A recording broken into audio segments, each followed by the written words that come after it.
Então, eu hoje vou falar sobre os síndromes aórticos agudos, os seus achados imagiológicos e a sua progressão longitudinal desde a sua fase aguda até à fase crónica.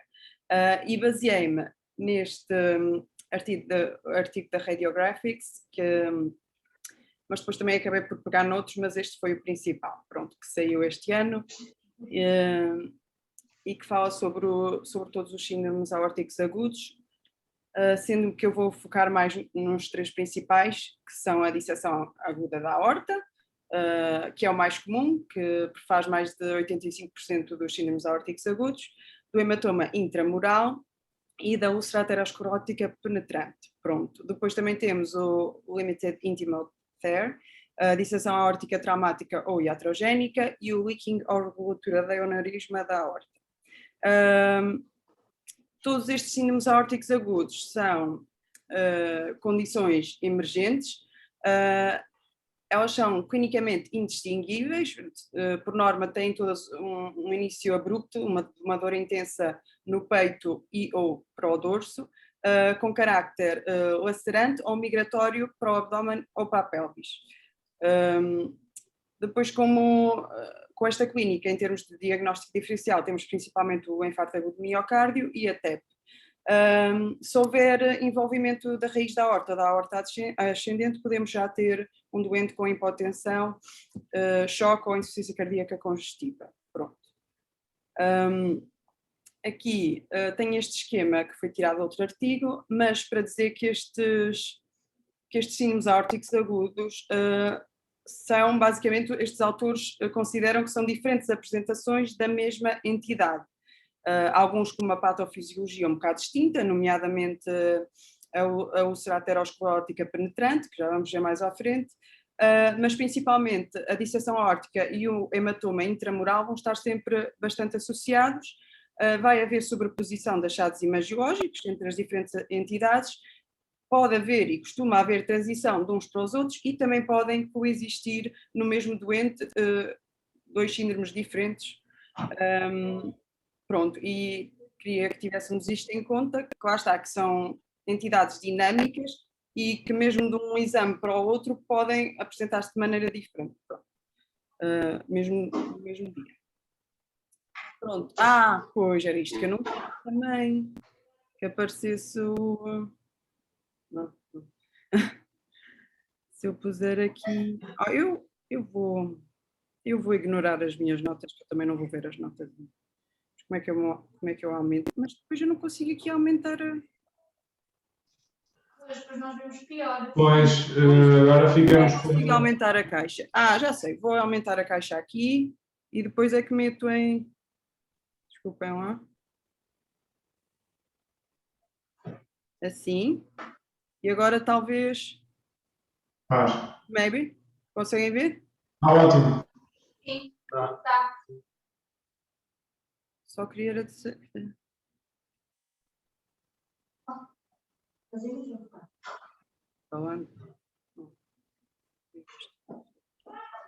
Ok, pronto.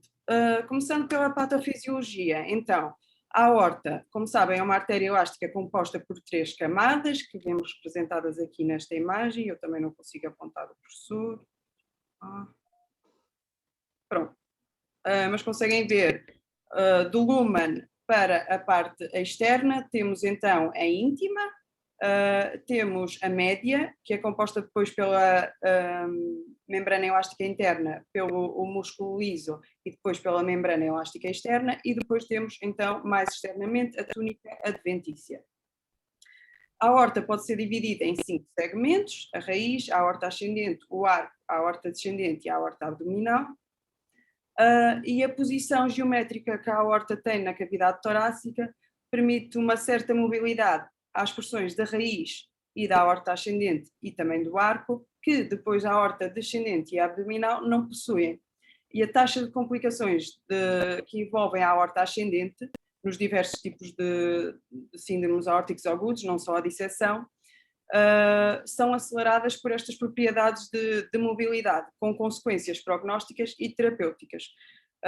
Depois, as lesões então que vão envolver o arco ou os segmentos distais ao arco têm menor taxas de complicações e têm a ver pelo facto de não estarem tão móveis dentro da cavidade torácica.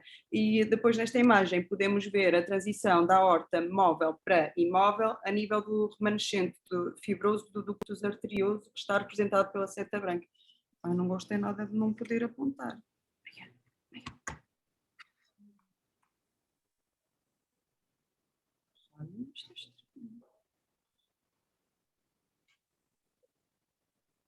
Pronto.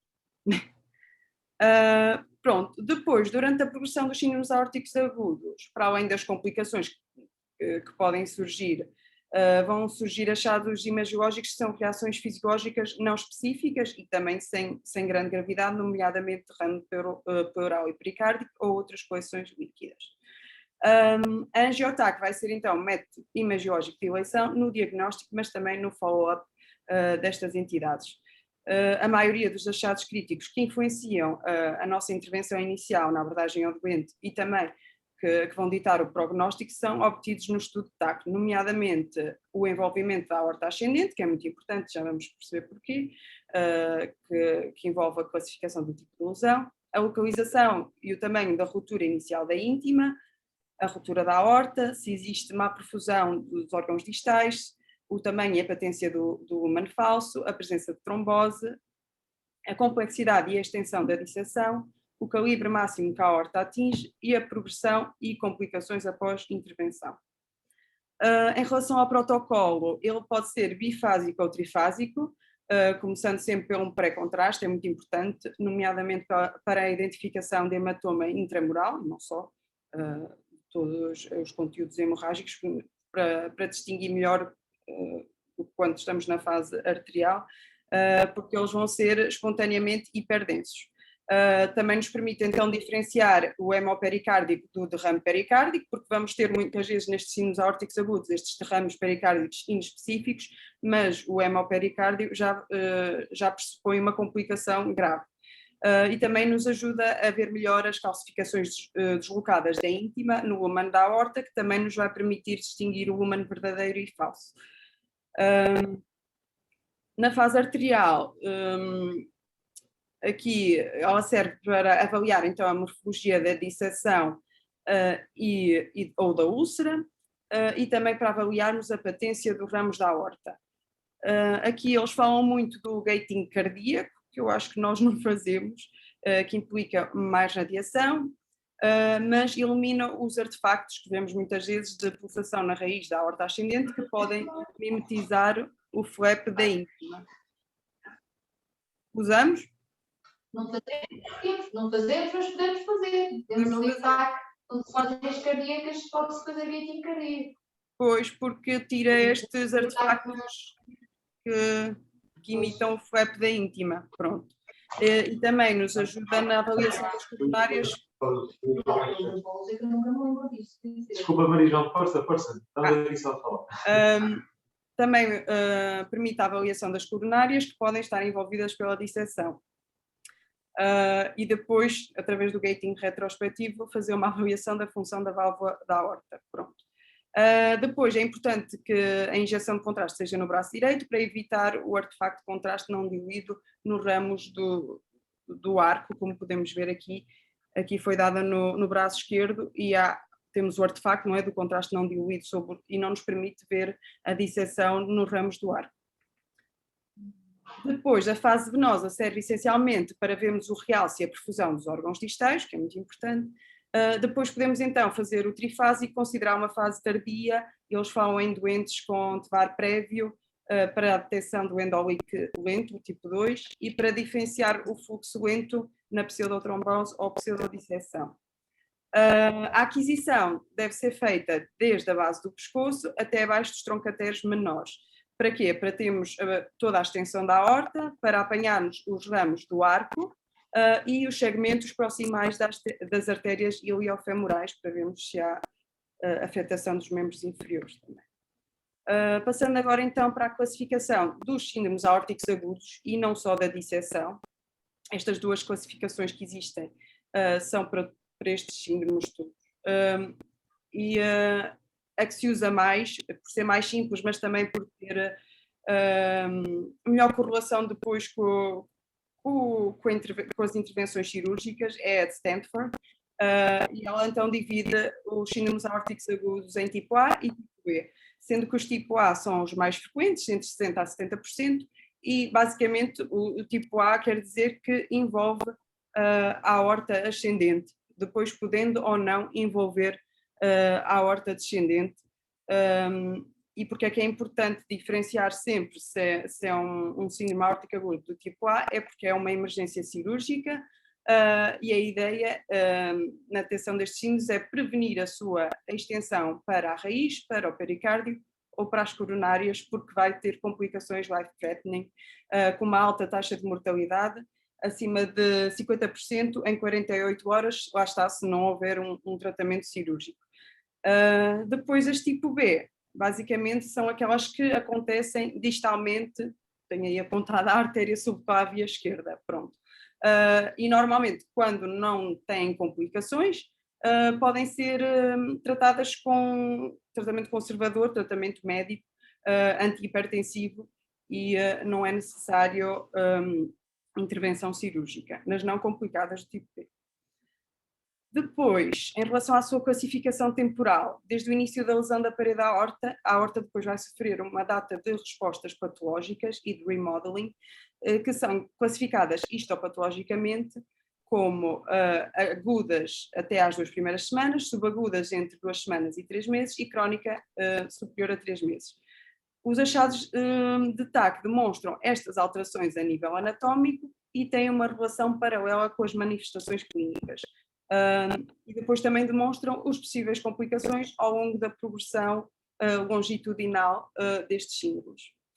Em relação aos fatores de risco e a incidência é de 3,4 a 6 por 100 mil habitantes, 100 mil pessoas por ano, mas pode chegar aos 10 na população idosa. Condições adquiridas ou genéticas que enfraquecem as tunas da parede da aorta, nomeadamente a degeneração da média, é a base patológica destes síndromes aórticos agudos. Forças traumáticas ou de instrumentação aumentam também o risco geral, que pode aumentar ainda mais se estes doentes tiverem inflamação ou predisposição genética de base. Os fatores de risco mais comuns são a hipertensão arterial, este é o mais importante, sem dúvida, que está presente em 60% a 90% dos doentes com síndromes aórticos agudos.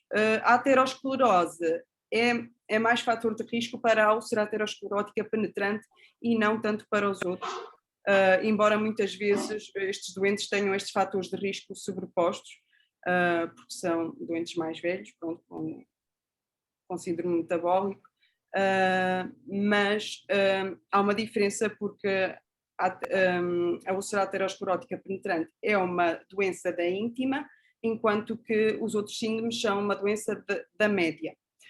Depois de doenças do tecido conjuntivo, como Marfan, a aorta bicúspide congénita, acidentes de alto impacto, cirurgias cardíacas prévias, vasculites inflamatórias, também está referida à cocaína e também à gravidez. É mais frequente nos homens e também existe um padrão sazonal no inverno e nas primeiras horas da manhã. Então, se isto dá. Não sei se dá. Dá. Então, a disseção da aorta clássica, então, caracterizada pela separação das camadas da túnica média, que acontece porque existe uma ruptura primária da camada íntima, que é a que está em contato com o lume, e esta ruptura da íntima vai permitir, então, uma entrada de sangue para a média e vai dissecando as camadas da média com uma extensão longitudinal e circunferencial variável. Depois, com isto, existe então a formação de 2 canais distintos, o lumen verdadeiro e o lumen falso, sendo que o lumen falso está contido inteiramente na média. Aqui, pronto, tenho outro diagrama para explicar melhor. Temos primeiro, então, a ruptura primária da íntima. A íntima é a camada mais perto do lumen, endoluminal, que vai, então, permitir que o sangue comece a entrar pela média e a dissecar tanto de forma circunferencial como de forma longitudinal à aorta, criando então este falso lumen, sendo que o verdadeiro lumen é que fica todo rodeado pelo flap da íntima, que é então esta íntima deslocada da média. Esta expansão do lumen falso vai fazer com que haja uma tensão maior na sua parede fina e pobre em elastina, porque lá está, perdeu parte da espessura da média, então ficou menos elástica, e isto é um fator de risco para ruptura. O grau de dilatação deste lumen falso depois vai depender da pressão sanguínea, da espessura da parede residual, depende da profundidade do plano de disseção da média, e da percentagem circunferencial da parede envolvida, sendo quanto mais percentagem circunferencial houver, mais grave é a disseção. Depois a disseção pode-se mover anterogradamente ou retrogradamente, sendo que 1/3 das disseções do tipo A são então extensões retrógradas das do tipo B. Lá está, estes síndromes são dinâmicos. A disseção depois, ao longo do tempo, pode-se manter patente como um lumen falso, pode sofrer trombose e pode também recomunicar novamente com o lumen verdadeiro através de penetrações ou então sofrer a ruptura que acontece com mais frequência quanto maior a expansão do lumen existir, do lumen falso. Pronto. Tipicamente, a pressão sanguínea no lumen falso é maior, ou seja, porquê? Porque existe um outflow distal limitado no lumen falso, enquanto o lumen verdadeiro consegue enviar o sangue para as outras partes do corpo, não é? Para os órgãos distais. O lumen falso está fechado muitas vezes e então não consegue ter esse outflow distal, e então a pressão sanguínea vai ser mais elevada. Esta resistência distal e esta pressão mais elevada levam então à compressão do lumen verdadeiro. Nestas condições, muitas vezes o lumen verdadeiro é menor que o lumen falso, grande maioria das vezes, ou pode estar mesmo ocluído, como vemos aqui no diagrama 7 e no 14, o que pode levar à isquémia ou infarto dos órgãos distais. Qualquer ramo pode ser afetado, nomeadamente as coronárias, os ramos cervicais, as artérias vertebrais, as artérias viscerais, como a mesentérica superior, a renal e também as iliofemorais dos membros inferiores. Em relação aos tipos de obstrução, esta explicação é assim um bocadinho difícil de perceber porque não tem propriamente tradução na TAC, ou se tiver é muito difícil de perceber, eu acho, pelo menos. Então temos a obstrução dinâmica que vai afetar os vasos com origem no lumen verdadeiro, e aqui o que acontece é que o flap da íntima, a íntima que está solta da média, que está dentro do lumen, vai poupar os ramos, mas vai prolapsar e cobrir a origem dos ramos da aorta como uma cortina de forma intermitente durante a sístole e diástole, causando então déficit de pressão no lumen verdadeiro, como vemos na primeira imagem, o que vai levar à isquémia distal.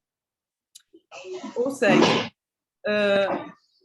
esta isquémia acontece em vasos que estão a ser supridos pelo lumen verdadeiro.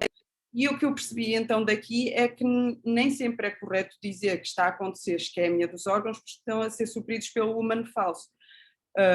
Porque lá está, aqui eles estavam a ser supridos pelo lumen verdadeiro, mas a íntima está a cobrir esse ósteo, o ósteo desses ramos, e está a impedir a perfusão. Depois, na obstrução estática, o flap da íntima vai entrar na origem do vaso, em vez de apenas cobrir, sem um ponto de reentrada, vai haver um aumento de pressão com formação de trombo, e aqui vai ser no lumen falso dos ramos. Pronto, e esta é então a que causa a isquémia dos órgãos e que assumimos que é porque está a ser perfundida pelo lumen falso.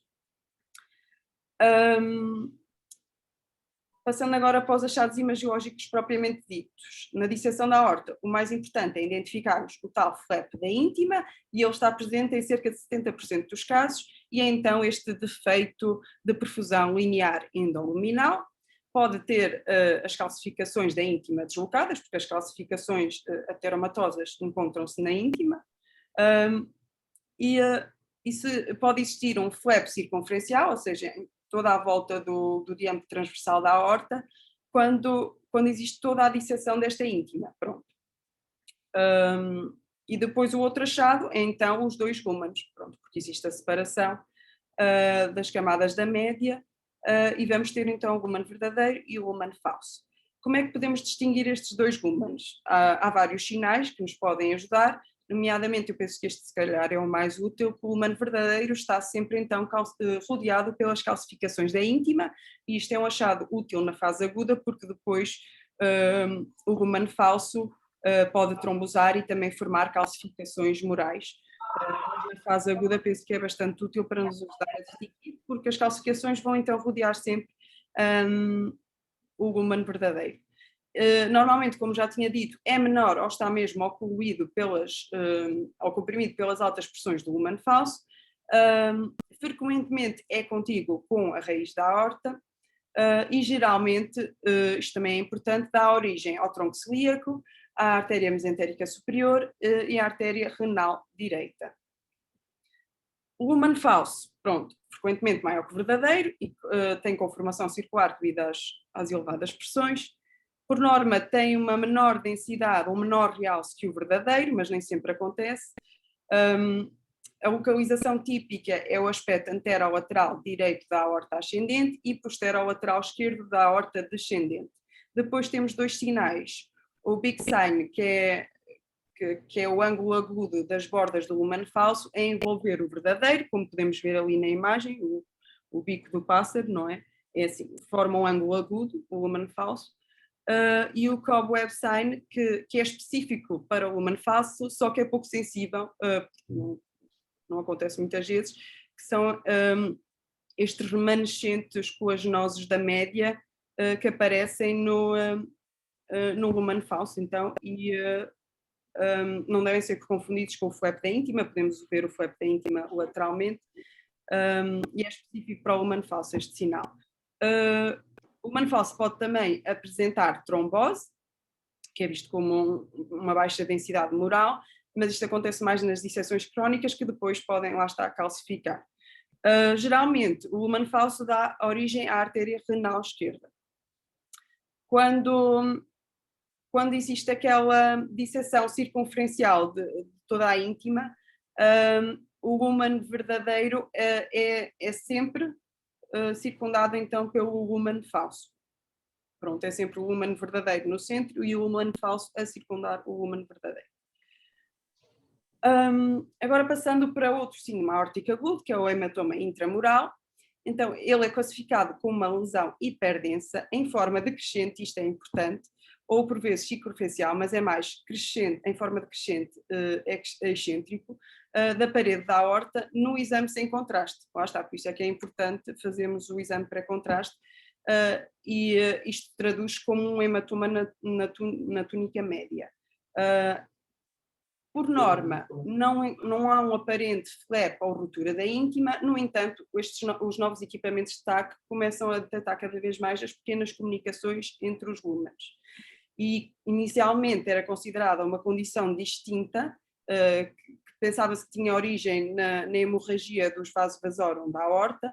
No entanto, os autores, por se conseguir começar a detectar estas pequenas comunicações entre os lúmenes, relatam então uma superposição entre a disseção aórtica clássica e o hematoma intramural e consideram que o hematoma resulta então destas rupturas microscópicas da íntima e não de uma hemorragia isolada dos vasos vasorum da aorta. Portanto, atualmente o hematoma intramural é considerado um variante ou precursor da disseção da aorta. E ele é usado como sinónimo da variante da disseção da aórtica do tipo trombosado ou do tipo não comunicante, ou seja, é uma disseção da aorta que está toda trombosada, então temos o hematoma intramural, e que não se vê comunicação nos estudos imagiológicos. Pronto. O que acontece é que continua a existir a separação das camadas da média, mas está preenchida com um trombo, em vez de estar preenchida com o sangue corrente do lúmen falso que existe na disseção aórtica clássica. Depois, podemos identificar nos exames de hematoma intramural pequenas projeções do tipo úlcera, que são então definidas como uma protusão localizada do lúmen verdadeiro para o lúmen falso. E estas projeções tipo úlcera são uma disrupção da íntima e é um possível indicador da formação de um canal de fluxo entre o lúmen verdadeiro e o lúmen trombosado, e então aqui pressupõe uma evolução para uma disseção aórtica clássica.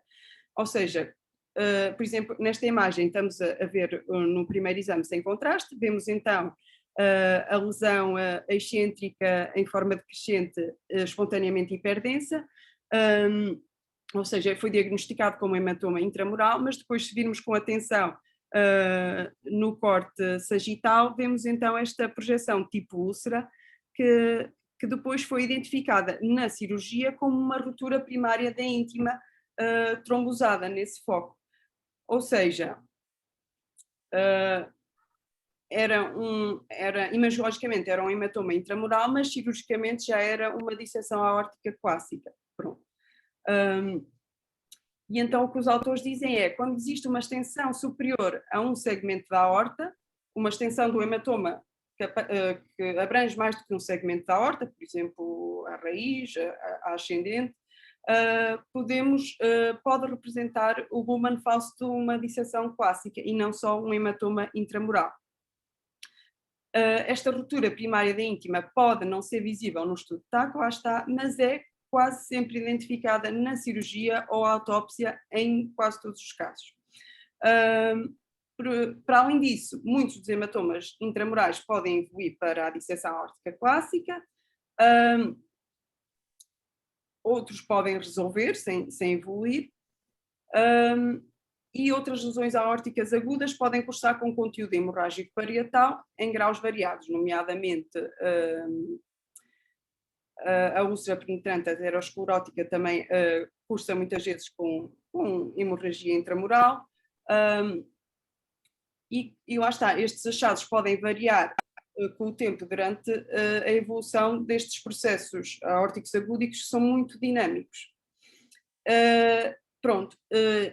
E nisto fez-me lembrar um caso que tivemos no outro dia na urgência, que foi um senhor que acho que inicialmente até veio por insuficiência renal aguda, mas depois começou a ter a tal dor retroesternal e pediram então o angiotaco por suspeita de disseção da aorta, e o que vimos foi precisamente um hematoma intramural, ou seja, a lesão, o espessamento da parede aórtica excêntrica em forma decrescente, espontaneamente hiperdenso, e depois esta pequena projeção no estudo com contraste do tipo úlcera.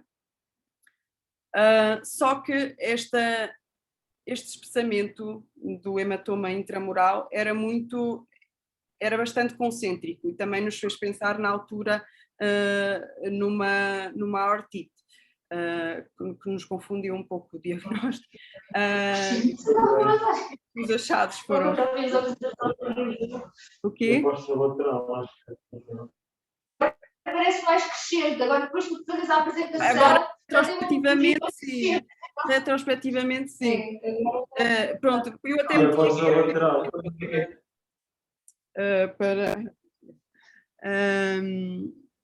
aqui sim, nota-se que é em forma decrescente, mas na altura estávamos a ver que era muito concêntrico. E depois este doente foi para Gaia, ficou em observação e fez... É diferente, este é o mesmo doente, este é localizado depois, é isso? Este é o exame. O quê? Pois, este é o exame que eu fiz em Gaia, passado umas horas, que continua, tem um trombo muito maior, a projeção ulcerosa aumentou de tamanho, aqui já nos dá mais a ideia de uma variante da disseção aórtica do tipo trombosada, mas eu não identifiquei o flap da íntima, pronto, mas depois se quiserem ver melhor o exame. Só que depois eu fui ver o relato cirúrgico e eles identificaram o flap da íntima. Pronto, lá está. Isto tudo para dizer que os hematomas intramurais são uma variante / precursor da disseção aórtica clássica e não devem ser ignorados. Depois, passando então para a úlcera aterosclerótica penetrante, lá está que, à parte das outras, caracteriza-se por uma doença da túnica íntima, enquanto que na disseção aórtica era a degeneração da média, e afeta mais a aorta ascendente e o arco aórtico, porque estes também são os segmentos que são mais afetados por doença aterosclerótica de base. E o que acontece é que a lesão aterosclerótica ulcerosa penetra na íntima e vai progredindo através da lâmina elástica interna da média para a média, ocorrendo uma remodulação e espessamento da parede e vai então haver uma protusão sacular externa lisa. Inicialmente, estas lesões cursam apenas com ulceração da íntima e podem ser assintomáticas, ou seja, podemos ver estas úlceras nos exames de urgência, mas podem já lá estar há muito tempo, podem ser um achado crónico, e o que distingue essas úlceras ateroscleróticas comuns de uma úlcera aterosclerótica penetrante é a progressão para a ulceração na média, o que vai causar sintomatologia aórtica aguda, a tal dor retroesternal, e também a formação de um hematoma intramural de tamanho variável. Lá está aqui a associação, a sobreposição de achados imagológicos destes síndromes. Outra vez, pus aqui o esquema para se perceber melhor, então temos aqui a começar primeiro a formação da úlcera na placa ateromatosa, primeiro só a invadir a íntima e depois acaba por invadir a média, e isto é que vai dar sintomas e depois, eventualmente, a formação de um hematoma intramural. Os achados imagiológicos são, então, uma ateromatose extensa, com calcificações da íntima geral, o doente tem que ter doença aterosclerótica de base. Podemos ver as calcificações da íntima focalmente deslocadas.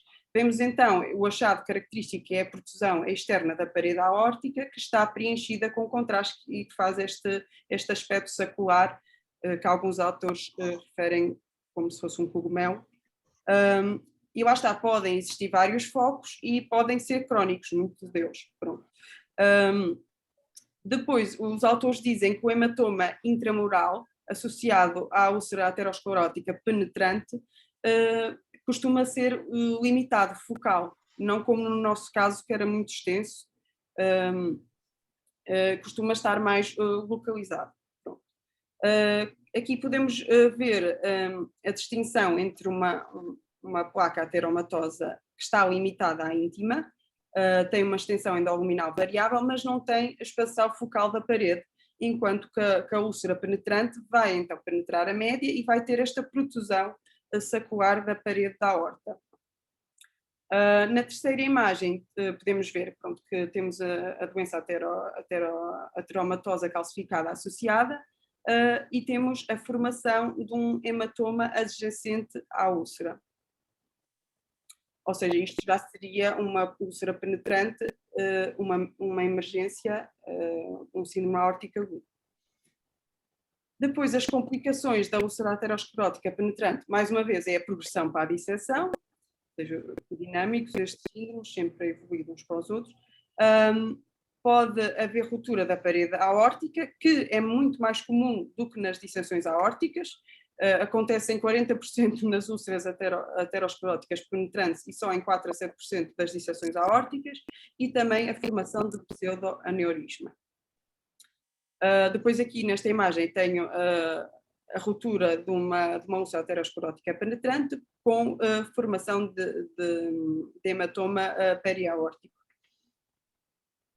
As complicações destes síndromes aórticos agudos, falando primeiro nas agudas ou subagudas, elas estão presentes em cerca de 30% dos síndromes aórticos agudos na apresentação inicial e vão ter um impacto significativo na gestão e intervenção imediata, ou seja, é muito importante referi-las nos nossos relatórios, sendo que a ruptura da parede da aorta e o tamponamento agudo são as condições mais graves. Se houver envolvimento da raiz da aorta, ou seja, uma disseção do tipo A, pode existir disfunção da válvula aórtica e também pode haver oclusão, disseção ou compressão das coronárias e mais comumente da coronária direita com isquémia ou infarto agudo do miocárdio, que vai piorar a hipotensão ou mesmo levar a choque deste doente. Na primeira imagem vemos então existe uma ruptura da aorta com formação de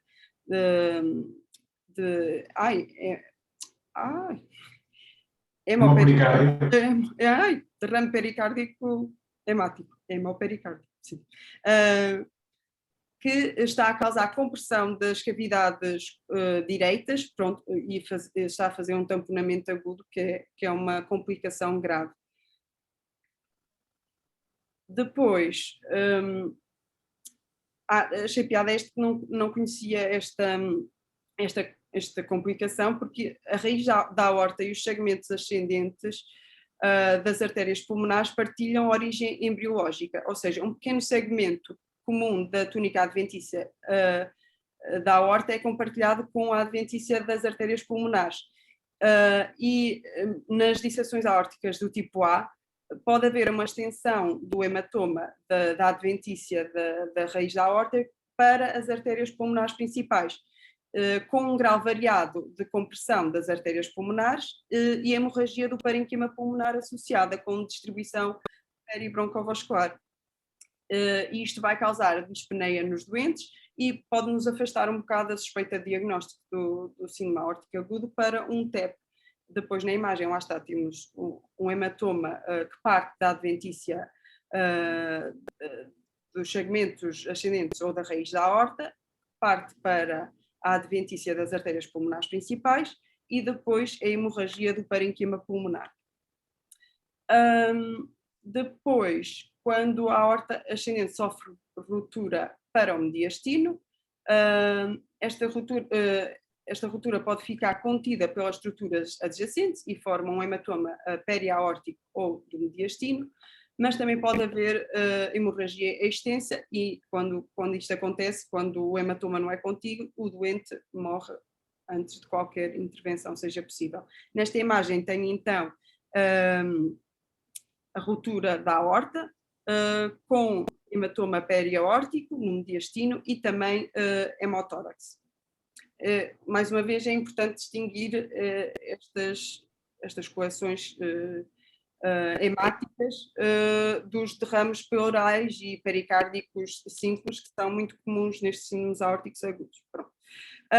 Em relação ao atingimento do arco, temos que ter em atenção se há extensão para os ramos cervicais, porque a afetação destes ramos pela disseção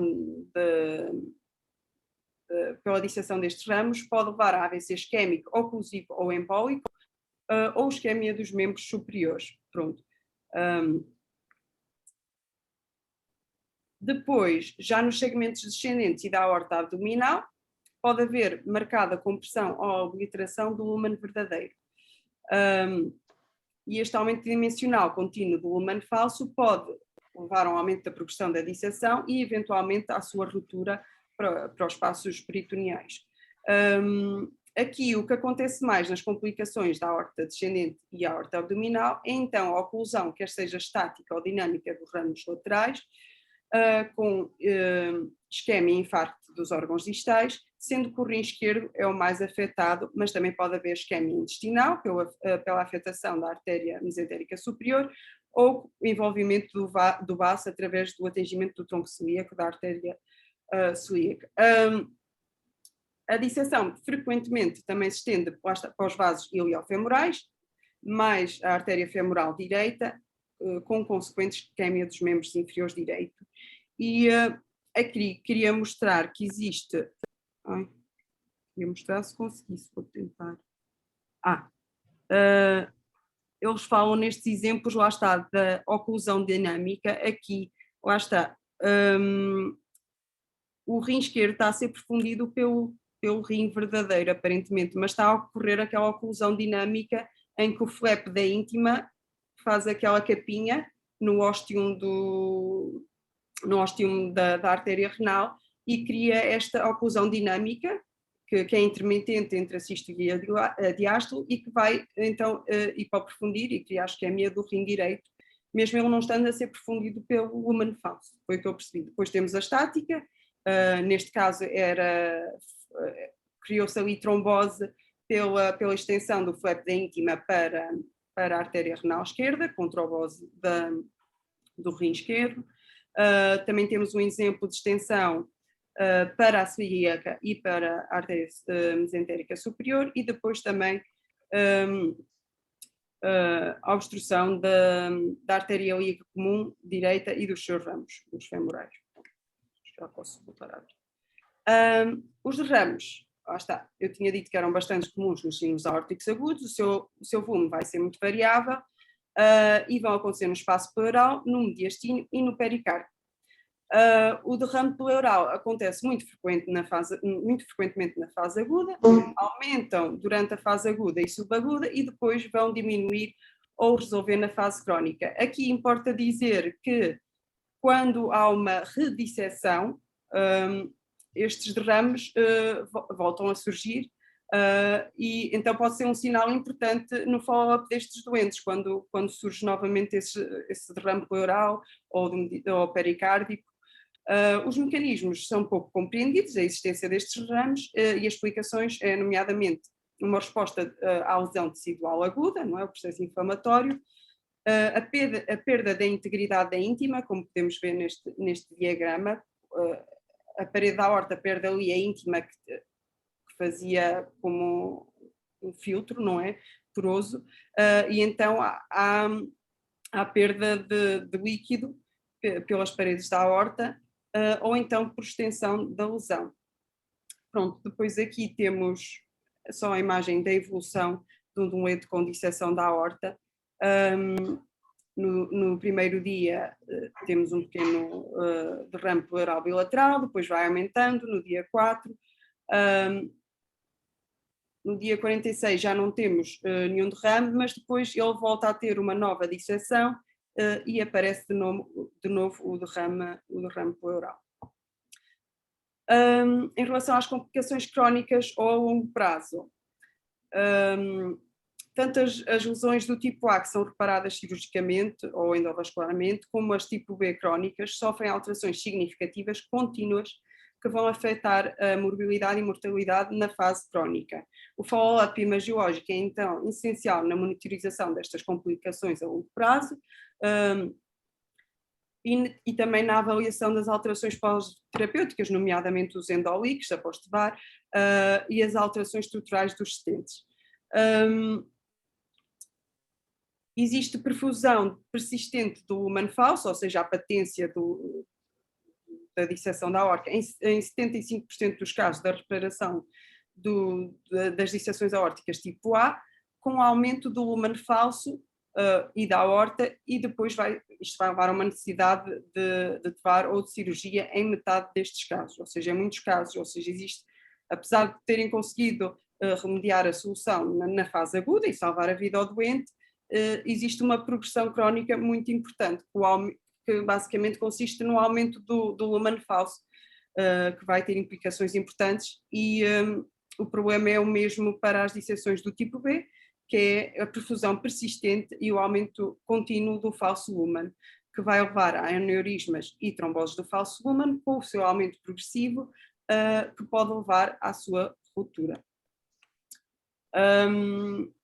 Aqui temos um caso de uma disseção do tipo B que na altura foi tratada apenas com antihipertensivos, com tratamento médico, e depois, passado 3 anos, este doente, reparem que o lumen falso aumentou bastante de tamanho, foi aumentando de tamanho, e depois também se vê ali um trombo mural, e acabou por sofrer ruptura.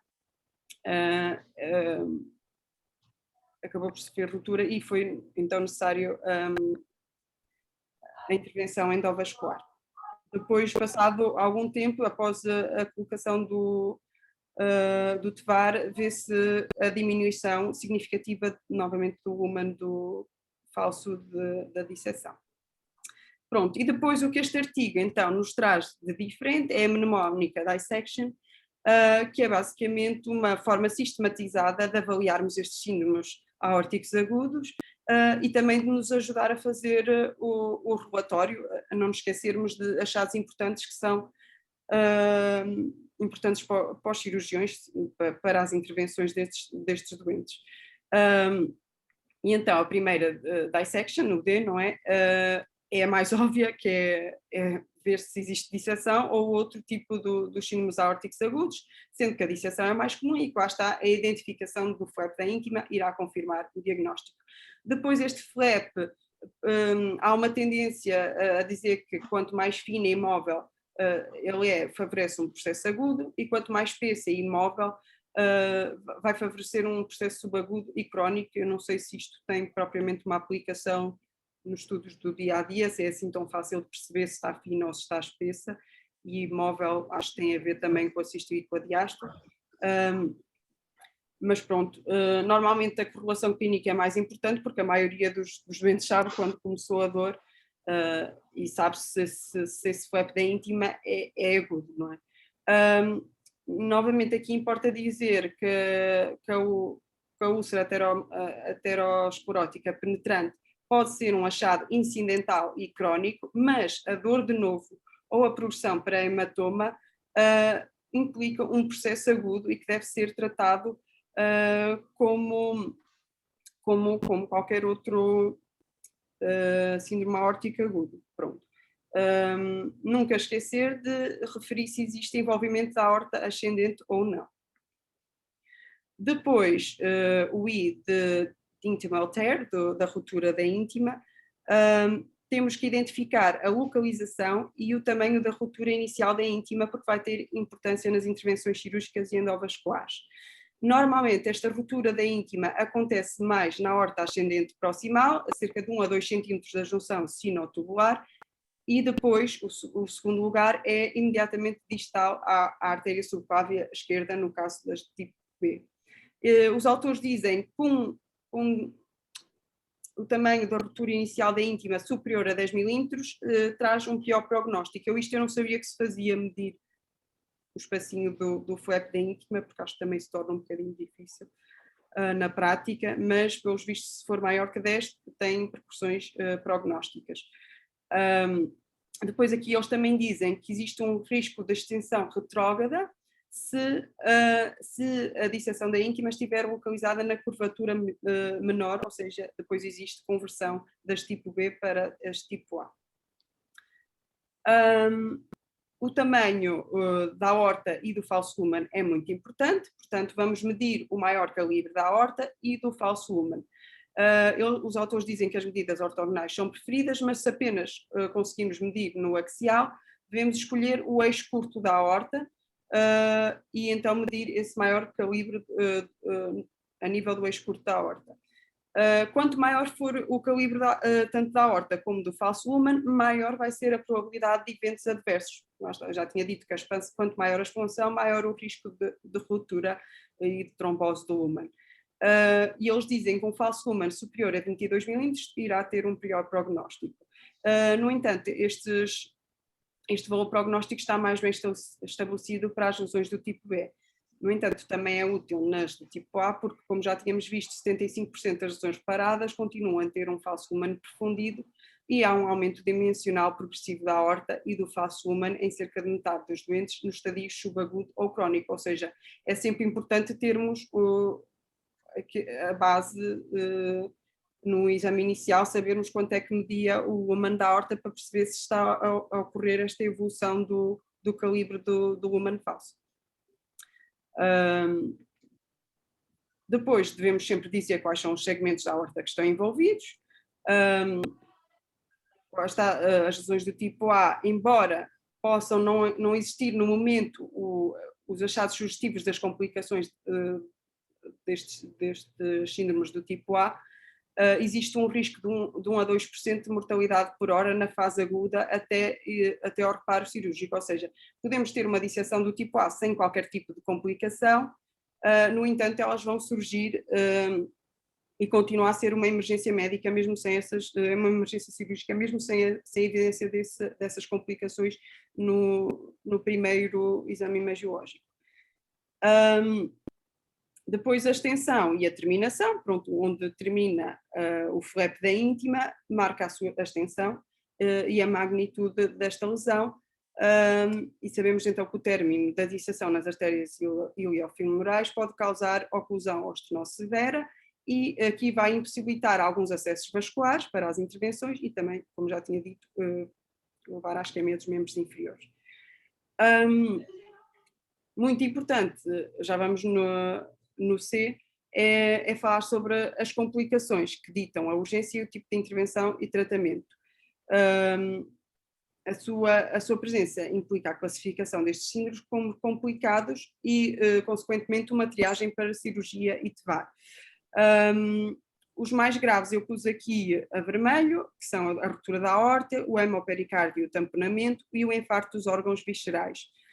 Depois também temos a oclusão e a disseção das coronárias, a oclusão ou estenose dos ramos cervicais e, novamente, as artérias iliofemorais. A mortalidade da disseção da aórtica, no geral, é cerca de 20%, e quando há esta má perfusão dos órgãos distais, passa para 44% nas do tipo A. Aqui acho que é muito importante dizer que o hematoma intramural e a úlcera têm um risco comparável de complicações e morte que a disseção da aorta, ou seja, é mesmo importante não desvalorizar estes achados quando eles aparecem, do hematoma intramural e das úlceras. Eles também falam muito na importância da presença de trombo no falso lumen, já estamos no T, e eles dizem que é importante falar da presença, se existe trombo no falso lumen e da sua localização, porque a presença de trombo está associada a um aumento acelerado do calibre da aorta e do lumen falso e, como tal, da mortalidade. Tem sempre a ver com a distensão do lumen falso.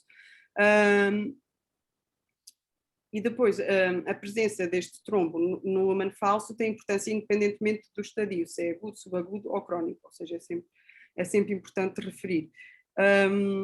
Depois, eles falam que um lumen falso parcialmente trombosado, que é o que vemos na imagem, é o que tem pior prognóstico a longo prazo. O patente, ou seja, sem trombo, tem prognóstico intermédio, e o completamente trombosado tem melhor prognóstico a longo prazo. Portanto, importa dizer se é uma trombose lumen falso, se é parcial ou se é total, ou se está completamente patente. Falam também na inspeção, no outro I, do verdadeiro lumen, perceber a morfologia e a complexidade do lumen falso e verdadeiro, nomeadamente referir a complexidade da disseção circunferencial da íntima, porque também se relacionam com o aumento das complicações, porque este movimento ou flap da íntima pode causar as tais obstruções dinâmicas ou estáticas. Ou seja, quando há quanto maior seja a disseção da íntima, em termos circunferenciais, mais graves vão ser as complicações da obstrução. Depois, é importante esta evolução longitudinal na morfologia do flap da íntima e dos lumenes da aorta, que tem significado prognóstico segundo os autores. Como já tinha dito, existe uma tendência a aumentar a espessura do flap da íntima, nem sempre existe uma relação linear, e há também uma tendência na redução da mobilidade deste flap. Isto está relacionado com o grau de remodeling da aorta. As aortas que não sofrem uma dilatação desproporcional conseguem manter uma mobilidade deste flap da íntima e manter um outflow adequado do lumen falso. Já os segmentos que sofrem mais remodeling, que ficam mais dilatados, estes flaps da íntima tendem a ficar menos móveis, menos elásticos. Pronto. Depois eles dizem que quanto maior a dilatação da aorta e do lumen falso, menor vai ser a mobilidade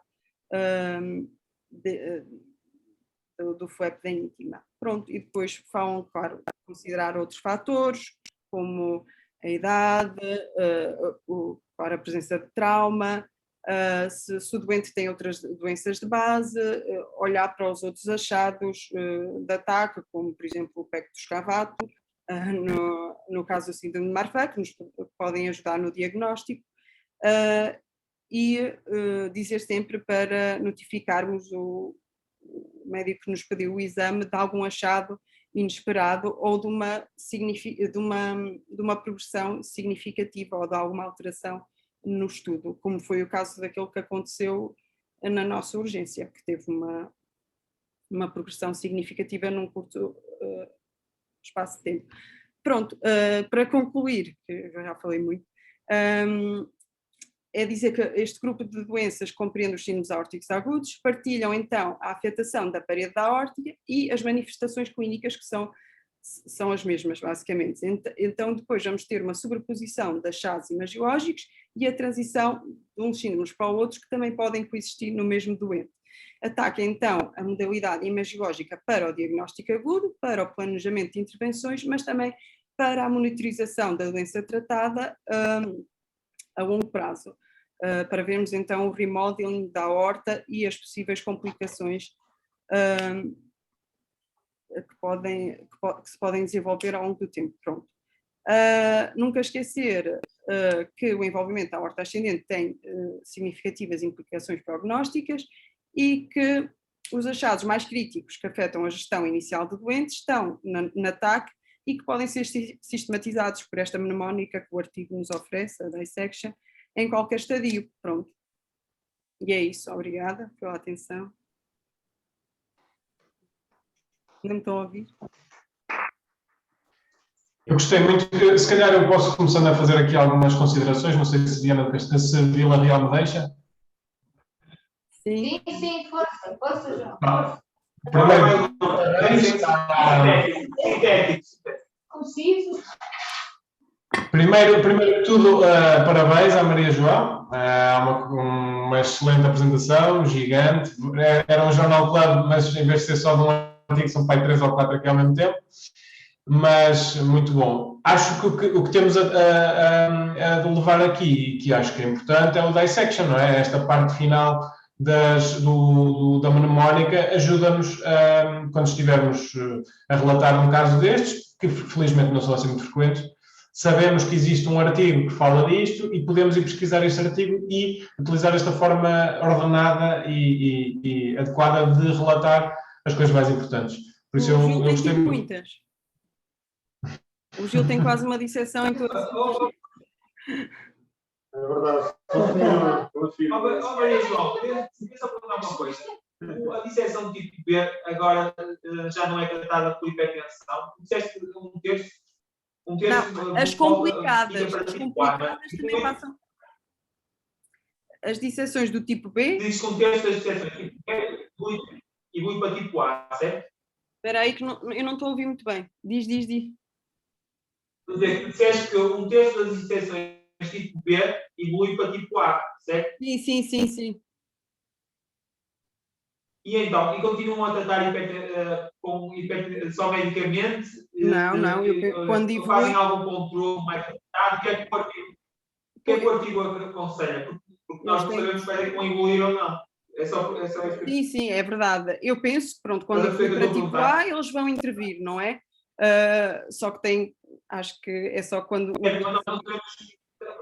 pergunta é, não sabes se tens uma tipo B, não sabes qual é que evolui para tipo A. Sim, aconselham a fazer algum controle? Existe um controle imagiológico, eu tenho aqui, por acaso, eles falam disso... É só por curiosidade minha, é só para dizerem se me perguntarem. Porque, pronto, realmente se procurar a palavra quase.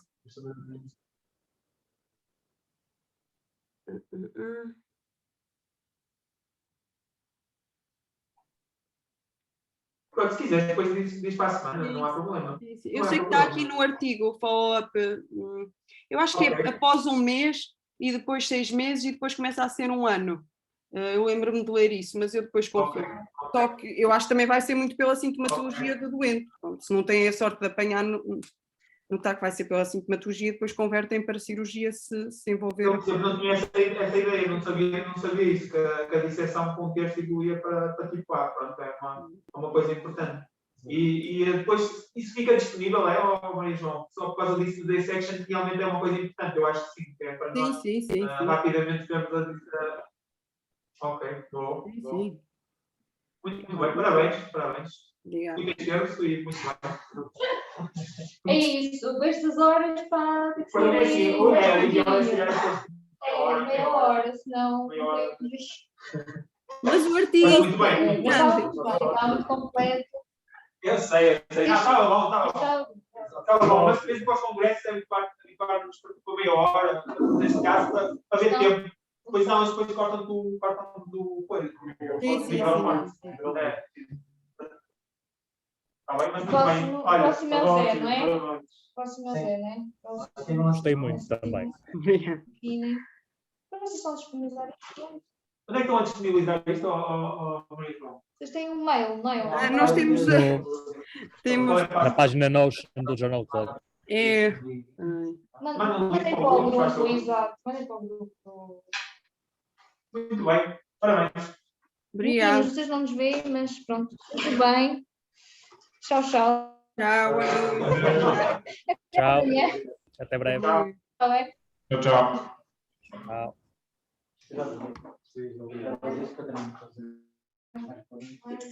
Não sei se o Ruben ainda está aí, se ele tiver. Sim.